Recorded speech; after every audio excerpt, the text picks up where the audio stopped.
kamata mu zauna mu nazari akan abin nan. Wa billahi lazi in ba mu tsaya mun dakile wannan abun ba. Muna ji muna gani za su dinga mana dauki ɗaiɗai suna zuwa suna sayar da mu kamar awaki. Dole mu zauna mu nazari mu ga me ya kamata ni dan mu yi wa tafkar hanci. Ya ka gani? Wannan haka ne. A gani na. Za mu shiga cikin dajin. Ba daga. Jeji mu samu shugabansu. Iliya? Mu tattauna da shi.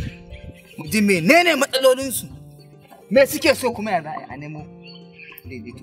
To gaskiya tunda ku kun shirya mu ba mu shirya. Ni fa ba shirye nake ba. Ku dai Allah ya tsare. To a dawo lafiya. Allah ya kiyaye. Allah ya kiyaye. Allah ya jika rai. A dawo lafiya.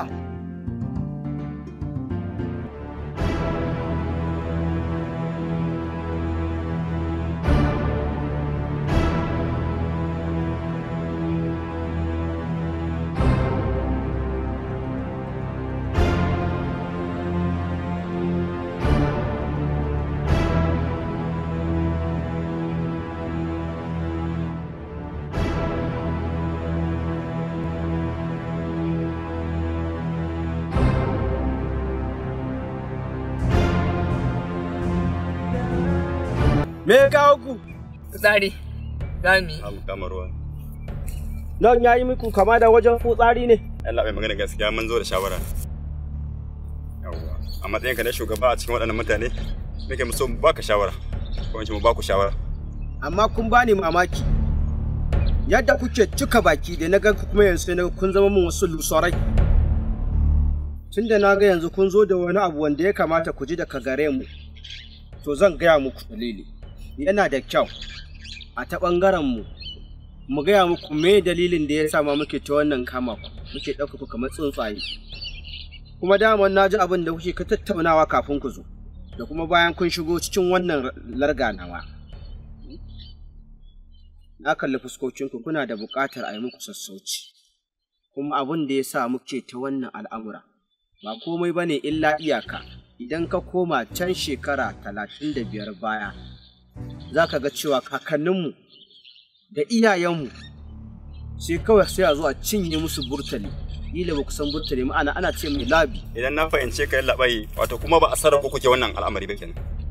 Ƙwarai kuwa. Don haka iyaye da kakanninmu sun sha wahala a hannayen iyayenku da kakanninku. Haka kawai za mu taho tun daga wani wuri za mu ta tafiya ba ruwanmu da ku ba ruwanku da mu, amma sai kuka rika sayar da labi da burtali. Ba ma iya wucewa da ainihin dabbobinmu sai dai mun bi ta gonakinku, saboda kun cinye mana wajen abu.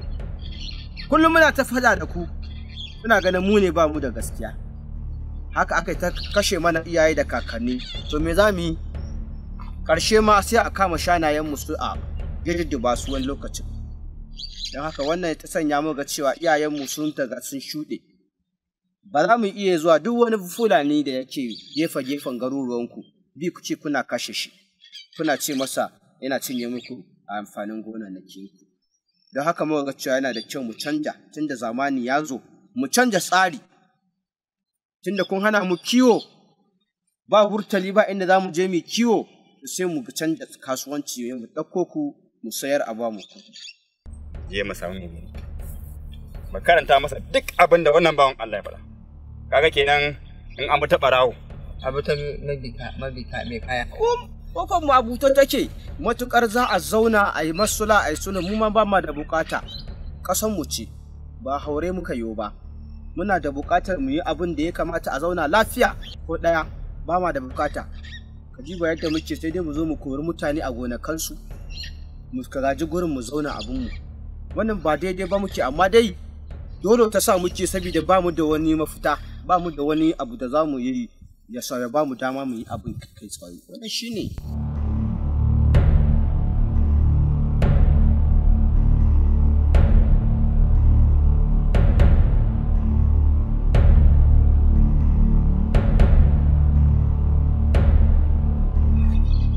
To kun ji wanda muka yi da su. Saboda haka za mu je mu samu mai gari. Tunda dama mun ga ƙungiyar CNG ta kawo mai ziyara bandiri.